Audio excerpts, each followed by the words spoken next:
y a 180 millions d'années, on avait un grand continent.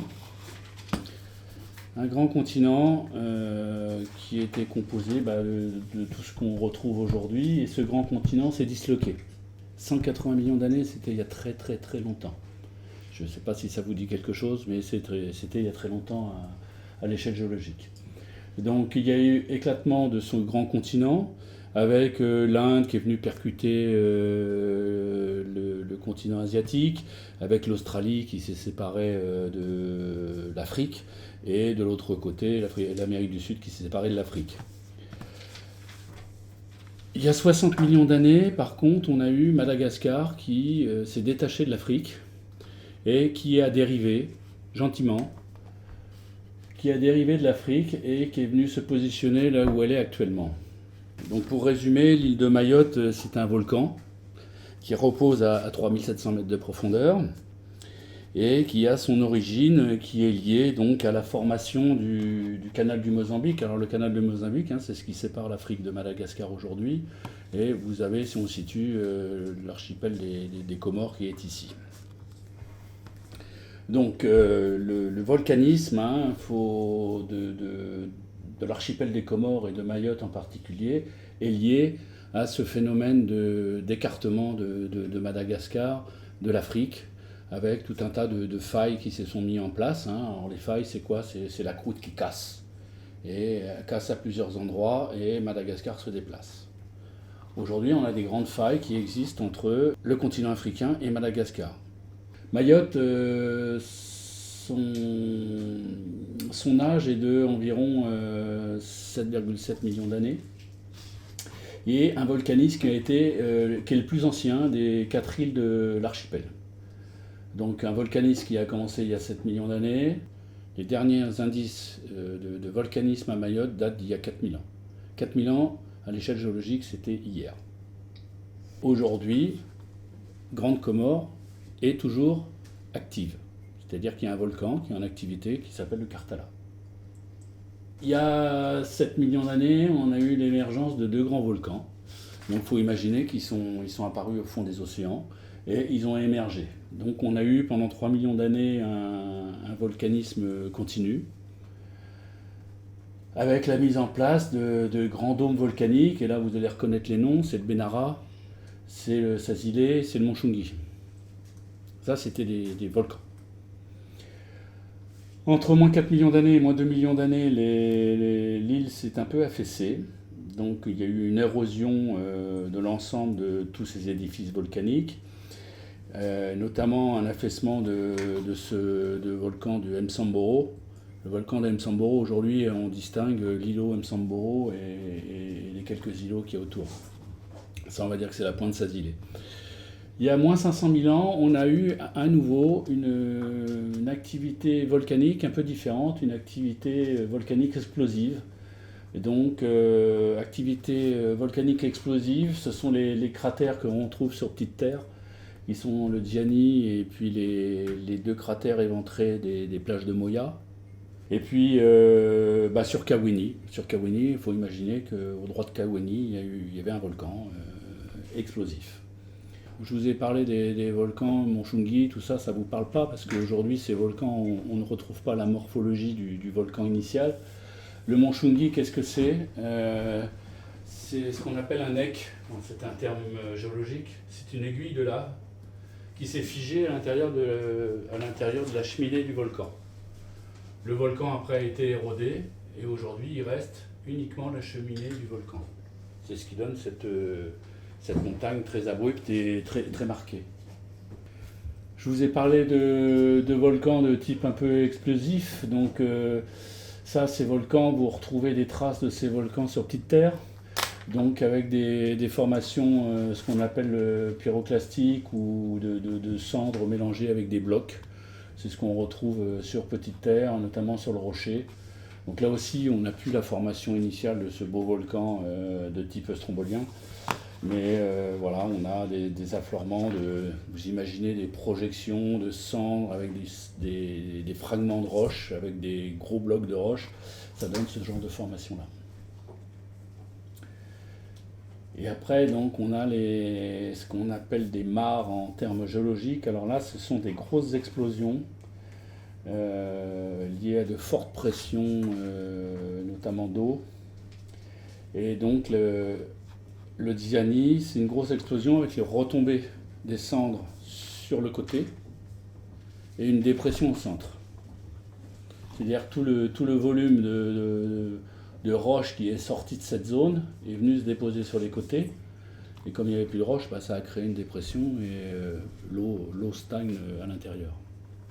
Et c'est pareil pour les 2 plages de Moya, qui sont éventrées parce que la mer est rentrée à l'intérieur.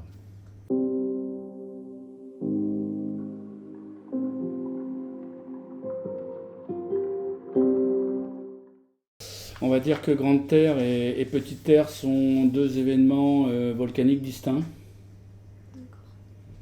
Donc Grande Terre s'est formée en premier et Petite Terre est arrivée beaucoup plus tard. Et on a eu l'apparition de volcans un peu plus éloignés, on va dire, des côtes de Grande Terre. Il faut retenir, oui, c'est 2 épisodes volcaniques différents.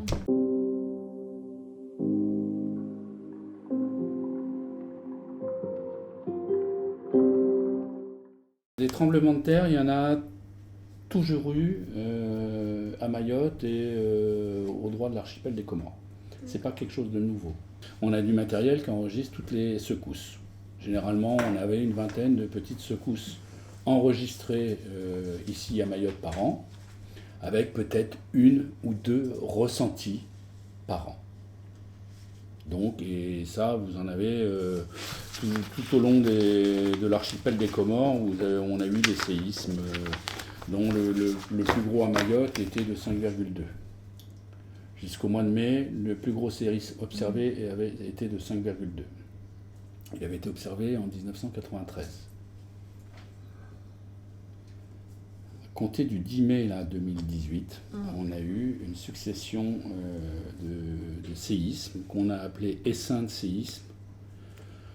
Pourquoi essaims de séisme? Souvent on a un séisme majeur et derrière on a des répliques qui sont généralement plus faibles et qui se répètent 1 fois, 2 fois, 3 fois. L'essaim de séisme là, c'est différent, c'est qu'on a eu des centaines, mais aujourd'hui on en est à des milliers, peut-être à des dizaines de milliers parce qu'on ne les compte plus, parce qu'on ne compte pas les petits, secousses là depuis maintenant quasiment 10 mois. Le séisme le plus élevé était de 5,9 là, le 14 mai, 8, 5, 9. Et puis on a eu une activité relativement un petit peu décroissante, mais qui est constante et qui est toujours active. Alors pourquoi on a ces séismes? Il y a un phénomène tectonique, c'est-à-dire tectonique, c'est un phénomène de fracture qui bouge. C'est-à-dire entre 2 plaques, vous avez une fracture qui se déplace. Alors, elle peut se déplacer verticalement et elle peut se déplacer horizontalement, ce qu'on appelle un décrochement. Donc aujourd'hui, on a identifié un décrochement. C'est-à-dire qu'au début du phénomène, on a eu un décrochement entre deux blocs, on va dire, de roches. Ça a été identifié. Maintenant, ça n'explique pas tout. Et on sait depuis quelques mois maintenant qu'il y a certainement une origine également volcanique. Alors il faut bien imaginer que quand vous avez un volcan, sous un volcan, vous avez du magma qui remonte. Et ce magma, il ne remonte pas sans contrainte, sans phénomène énergétique. Donc à chaque fois qu'il y a une remontée de magma ou que le magma se fait un cheminement alors dans des fractures, dans des sédiments, dans la croûte océanique, on a un petit phénomène sismique. Bon, maintenant, on en saura plus dans quelques mois, je pense. Aujourd'hui, on n'a pas identifié un peu à quoi sont dus ces séismes. Enfin, on sait que c'est volcanique, on sait que c'est tectonique, mais exactement quel est le type de volcanisme, ça on ne le sait pas encore.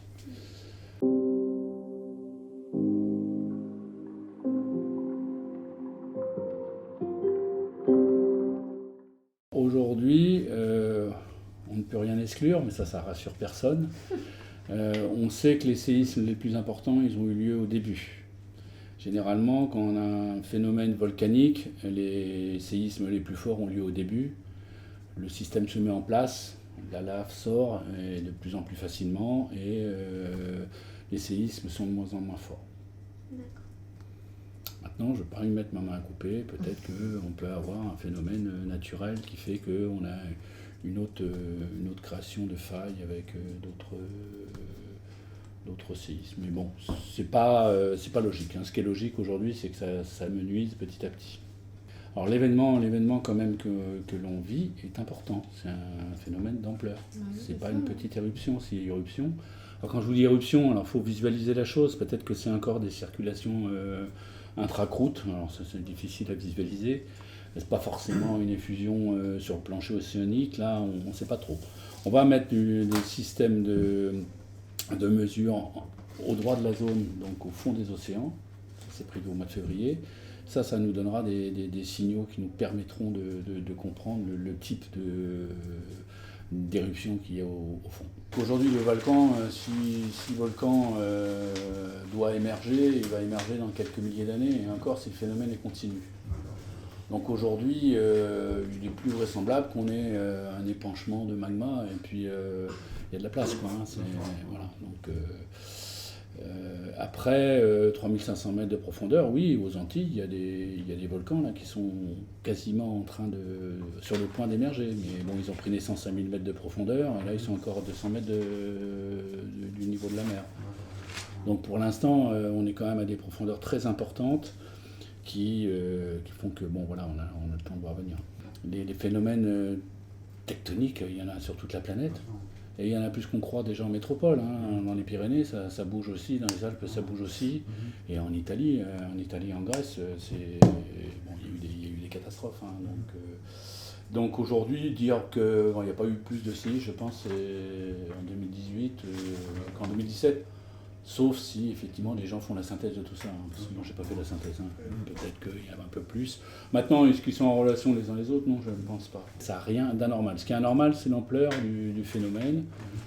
Après, c'est des phénomènes qui sont à l'échelle géologique. Donc le phénomène qu'on a aujourd'hui, c'est un phénomène très naturel, qui se déclenche peut-être tous les 1000 ans, tous les 2000 ans, et là qui s'est déclenché parce que si chambre magmatique il y a, cette chambre magmatique, à un moment donné, les pressions sont telles que faut que le magma sorte. Et, alors le fait que cette chambre magmatique se déplace également vers l'est, c'est assez logique aussi.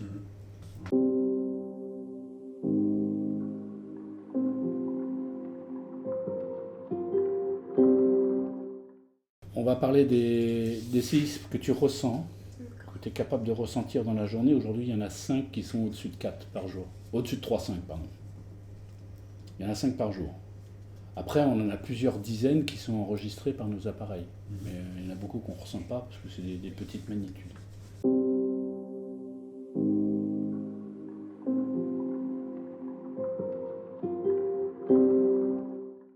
Mayotte ne va pas couler. Mayotte subit effectivement en ce moment des petits déplacements. Mais bon, pour l'instant, c'est des petits déplacements qui sont de l'ordre du centimètre, de la dizaine de centimètres, on ne va pas inquiéter personne. Donc voilà, mais aujourd'hui, Mayotte ne va pas disparaître.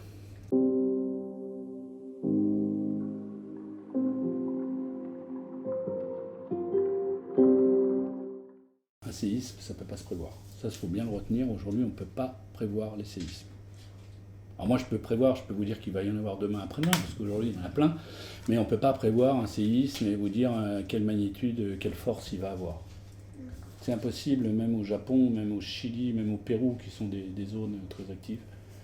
Et on a fait tout un tas d'études, on a essayé d'analyser le comportement des animaux, on a essayé de mesurer les champs électriques, enfin des choses très complexes dans la croûte terrestre. On n'arrive pas à trouver des solutions, malheureusement.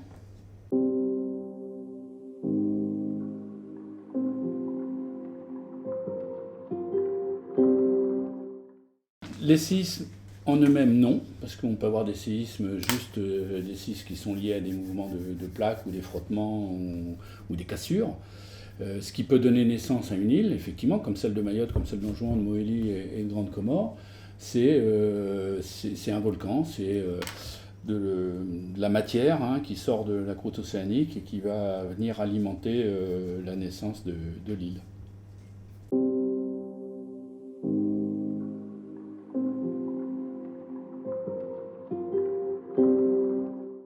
Il est possible que la mortalité de ces poissons soit liée à une éruption volcanique au fond des océans. Il est possible, c'est une hypothèse. Ça peut être des courants chauds, ça peut être d'autres phénomènes. Mais effectivement, on a vu ce genre de phénomène à La Réunion.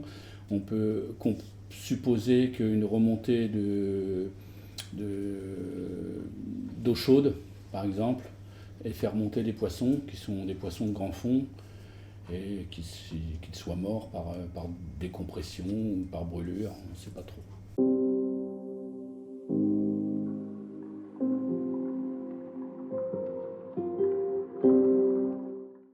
Il faut faire attention aux rumeurs, parce que ça a entraîné des mouvements de panique. Je ne sais pas si tu te rappelles, si vous vous rappelez, mais il y a eu de la panique. Il y a eu de la panique qui était justifiée, parce qu'effectivement, ce phénomène étant nouveau, les gens ont été prudents et ont dormi dehors. Mais je sais qu'une nuit, ils ont dormi dehors parce qu'il y a eu la rumeur d'un prochain séisme supérieur à 4 h du matin.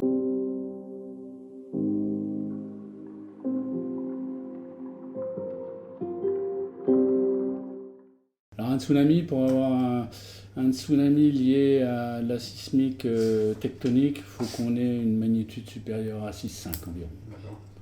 Donc aujourd'hui, on est loin de 6,5. Il faut bien imaginer que tous les séismes qu'on a vécus jusqu'ici, si on cumule leur énergie, on n'y est pas à 6,5. Entre 5 et 6 de magnitude, il y a x 30. C'est-à-dire qu'à 5, 6, c'est 30 fois supérieur en termes d'énergie à 6 de magnitude 5. Donc entre 5 et 5,1, c'est x2. Je mets entre guillemets parce que je n'ai pas fait le calcul, mais voilà. Donc effectivement, il y a des très grosses différences entre un 4,8 et un 5,2, et ainsi de suite. Depuis le 10 mai, on n'est qu'à une magnitude de 6,5. Pour vous donner un peu l'idée de ce que c'est que 6,5. Là, à 6,5, il y aura des dégâts. Aujourd'hui, on n'a pas eu de dégâts. Aujourd'hui, il faut bien savoir qu'il n'y a pas eu de dégâts sur Mayotte. 2-3 bricoles, mais qui sont des fois liées à la mauvaise construction ou à une mauvaise conception. Mais il y a... Alors, ce qu'on a du mal à évaluer, c'est l'effet de répétitivité de tous ces séismes, ce qu'on appelle la fatigue sur les bâtiments, parce que les matériaux, à force de trembler régulièrement, il peut apparaître effectivement des dégâts à long terme. Mais il n'y a pas eu de bâtiments effondrés, ou sans parler de bâtiments effondrés, vraiment de dommages majeurs. Pour votre information, il y a plein d'études qui vont être menées là, dans les prochains mois, dans les prochaines années, pour essayer de comprendre ce qui se passe dans cette zone et ce qui se passe entre Mayotte et Madagascar, parce que malheureusement aujourd'hui on a très peu de données sur cette zone-là. Ça n'a pas intéressé les pétroliers a priori, donc, qui sont quand même fournisseurs beaucoup de données, justement de données sismiques profondes, etc. Et aujourd'hui donc on n'a pas ces données, on a déposé des dossiers pour faire des études coûteuses et nécessitant beaucoup de moyens qui devraient se faire peut-être au mois de l'année prochaine, en 2020. Donc et là, et dans le mois prochain, on va renforcer notre dispositif de mesure. Donc à terre, on va placer d'autres sismomètres plus puissants, mieux positionnés. Et puis on va descendre des sismomètres aussi au fond des océans. Donc on va faire couler des appareils de mesure au fond de l'eau et on ira les récupérer dans quelques mois.